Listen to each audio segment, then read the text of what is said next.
Hello everybody, so it's time for me to talk about FrightFest Day 5, the final day, and today's films were Deadcom, which I saw in the Discovery screen first. This is about a YouTube convention and the YouTubers that stay in a hotel nearby.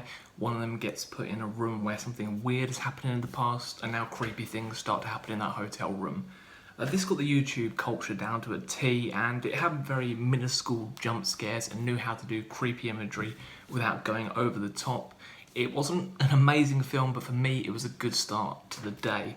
Then the next film was Satanic Panic, which is about this pizza delivery girl who she goes to this house where there is a satanic ritual happening, and now she's got to try and get away from these people. Satanic Panic had some fun moments, a few good gory moments, but I was hoping for something a lot more fun. It is fun at times, but it just wasn't what I hoped for. And the next film was Tales from the Lodge, which is a British anthology film about these people going to this lodge and telling stories to each other, and you've seen those stories. As an anthology movie, it worked at first with this, and then the wraparound. The film ends with a very transphobic ending, which was just bullshit and cancelled out the rest of the film for me and had me hate it for that, for its really outdated and just horrible transphobic ending. So Tales from the Lodge, not a good one for me, and this wasn't really the greatest day. This was followed by Rabid, the remake from the Soska sisters. For me, this felt like a very pointless remake. It's a remake that shows the Soska sisters are very big fans of Cronenberg, but they have to just shoehorn in all these Cronenberg references throughout the whole movie, name characters after other characters in the Cronenberg films, do certain things like costumes and that, just to show, hey, we like Cronenberg. It has its moments, but there's one moment where I thought the film was going to go absolutely crazy, and then it just sort of happens and then just abruptly ends.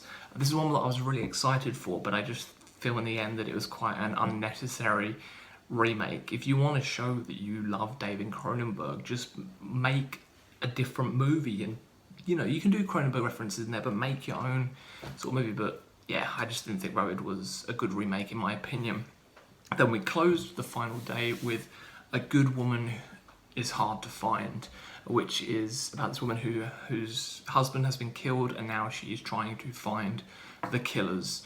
For me, this wasn't a good pick for the final film. I think Why Don't You Just Die should have been the final film of FrightFest, but I understand why people have liked A Good Woman Is Hard to Find, but for me, it just wasn't great. It felt like an episode of a soap opera, and just with a bit of gore in there. There's some tiny bit of gore where the audience was standing, some people were squirming at the point that it happened, but it just wasn't for me. And when it does do all its build up and get to its ending, it just sort of is just over too quickly. I just wanted something a bit more, and this for me wasn't the best way to end the festival. But like I said, I understand why people liked it, but it just wasn't for me. But that is everything that I've seen at FrightFest, the final FrightFest 2019 video. If you've seen any of these movies, or if there's anything that I've spoken about over these videos, if there's anything you want me to review, then say in the comments down below and I will do a full review of that. If you're at FrightFest, say what your favourite film of the festival was. For me, favourite film of the festival is Bloodline, or Why Don't You Just Die, or Ready or Not. Those are my three favourites at the moment. At the moment, yeah, they are my three favourites of the whole festival. But that's all from me today. Thank you very much, and I'll see you all again very, very soon. Goodbye.